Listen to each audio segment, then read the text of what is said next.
cat in the wall, eh? Okay, now you're talking my language. Do you ever drunk Baileys from a shoe?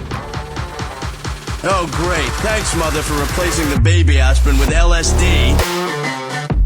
How much you want to make a bet I can throw a football over the mountain? All right, boys and girls, welcome in.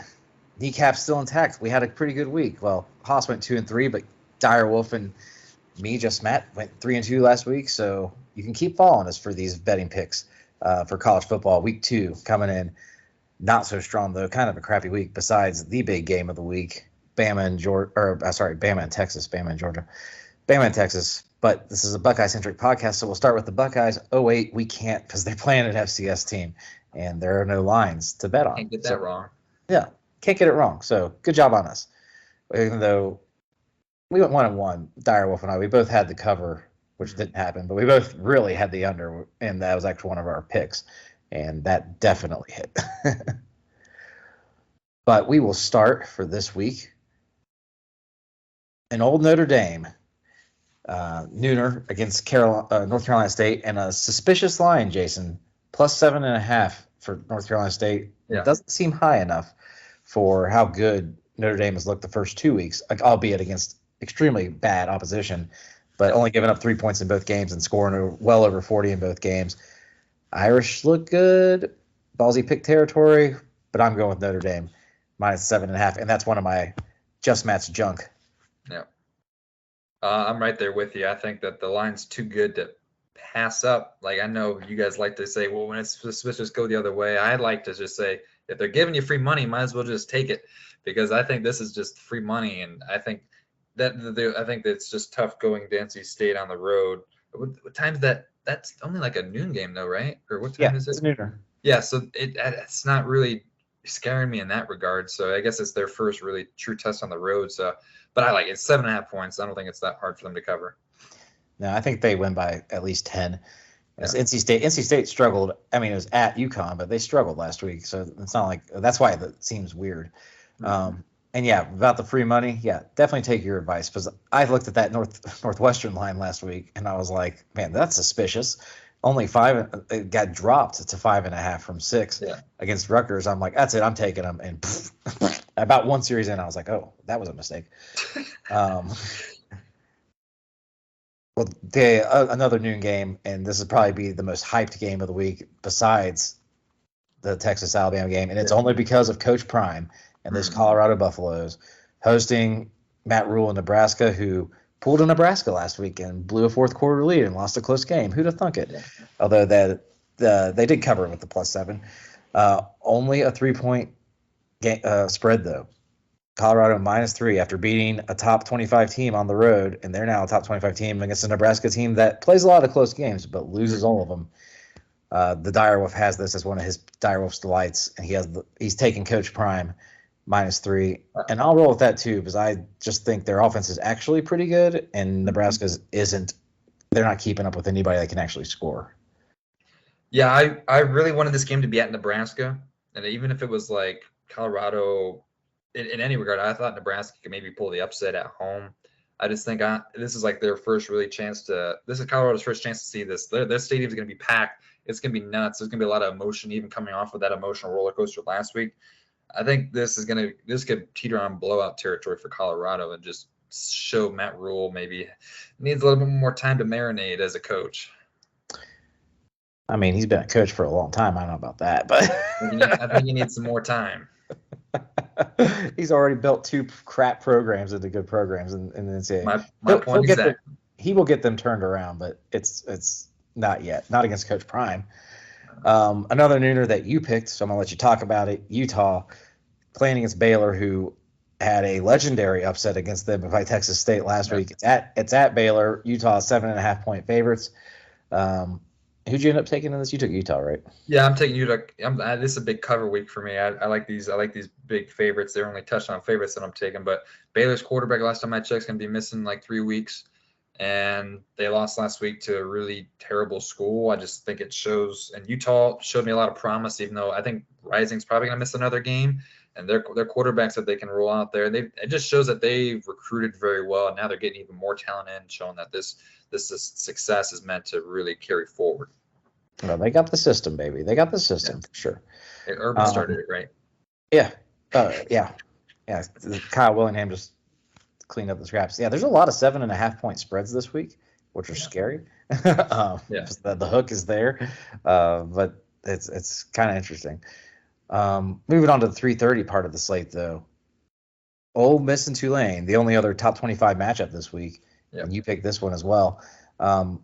Tulane's getting 7.5 at home.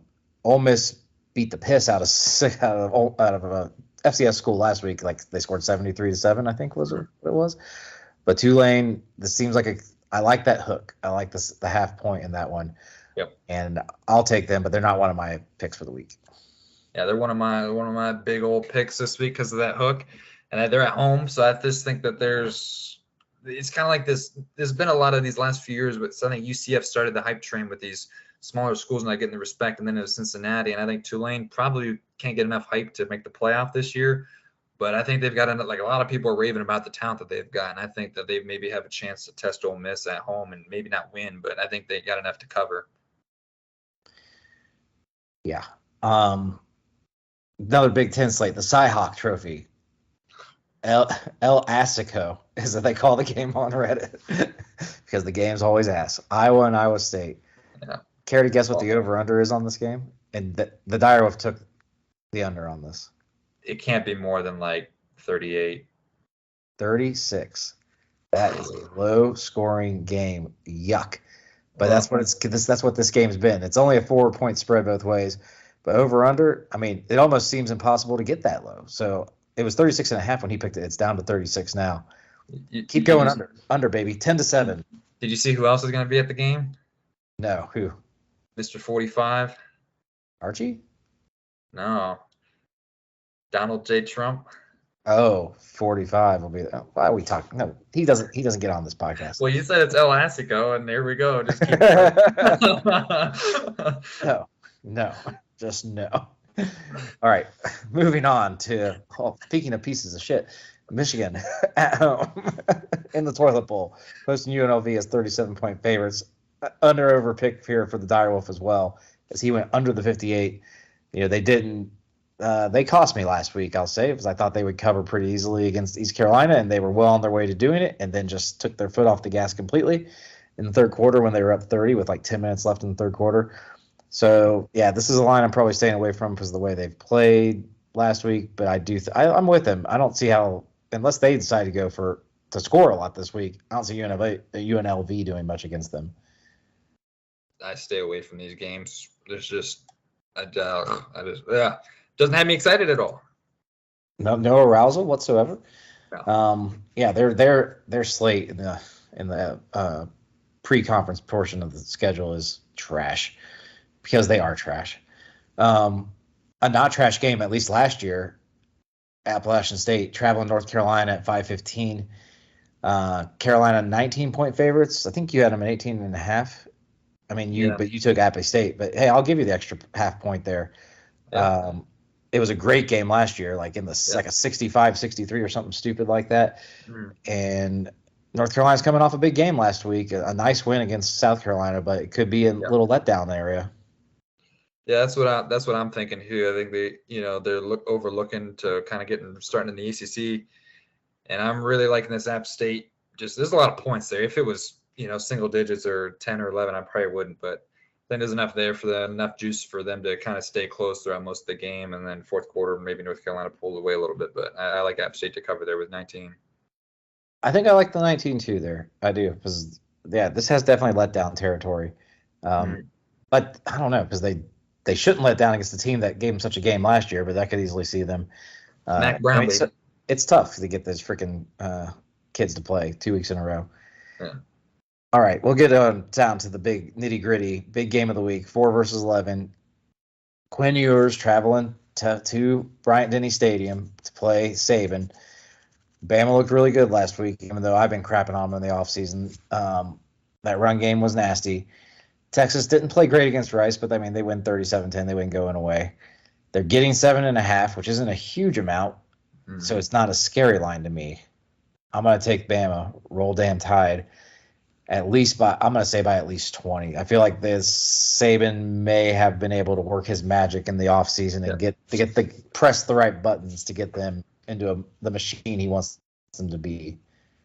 Yeah, I think there's enough hype here for me to give you a little early insight into one of my college football playoff picks. I think Bama rolls big in this one. I wouldn't be surprised they cover Texas by like 20 or 24 points. They just hanging on them because they're at home. This is just this is big. This could be the coming out party for Milroe and just showing him because he's a big guy in that backfield. Texas was not able to protect the quarterback last week, and Bama, I don't care if Will Anderson's gone, they still got the boys to bring the heat on Ewers and to test his athleticism. And if they hit home a few times, there's no way he makes it the rest of the game and wants to continue. So I like Bama at home big. The Direwolf went the opposite way though because Quinn Ewers is his boy. Well, yeah. What did you do last year on the whole Texas win scenario? How do you do on that? Not great, but he would have covered this game. Another game that he and I both picked, the Oregon and Texas Tech game. Texas Tech blew one against Wyoming last week, and I'm only getting 6.5, but it's at home against an Oregon team that scored 81 points in their opener. Almost seems like the ballsy picks territory there. Actually, a lot of it does, but I still think Oregon covers. I think Vegas just has this one wrong for once. Over under of 68.5 though. It'll be a shootout, that's for sure. Yeah, but we both took Oregon. Casey and I, and we have one more game. I think you picked. No, that's all. Good. Yeah. Two more that I picked. Wisconsin and Washington State. Washington State getting 6 at home against Wisconsin team that didn't look exactly great against Buffalo. Washington State they both kind of run the spread passing offense now, and I like Washington State getting the points. They beat them last year in Madison, and I don't think that Wisconsin quite has the identity yet. And this will be a big game for them. And I think Washington State. I'll take the 6 points at least at home.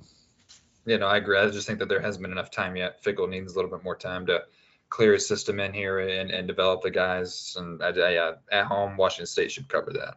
Yeah. And then my last game that I picked, USC Trojans, 29.5 point favorites against Stanford.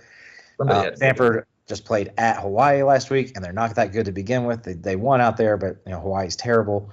Now they have to go play a USC team that scored at least 56 points the first 2 games. I don't think Stanford's coming close to keeping up with that. So USC to cover the 29.5, I like that a lot. Yeah. All right, that does it. Go ahead. Yeah, I do too, because Caleb Williams getting better. He's making a run here for the second Heisman. It's gonna get scary close here in the end of the season unless if they give him the meat of the schedule here and they start struggling. But his stats are real nice already. Like he's gonna throw up some crazy stats this year. That's like a lock. All right, as we always do on these podcasts, although you're not usually on them, Haas, we pick our 4 playoff teams. I did not pick so well last week, in case you did not know. I had LSU and Clemson in, and they both made me look like an idiot. So we'll start with you. Who do you have? I can't remember my 4th, but I've got Georgia until proven otherwise, just like the Chiefs. Bama, they're showing me a lot. I think they're just get the SEC respect there. Even though the SEC is kind of down this year, I think that they're going to get 2 teams in again.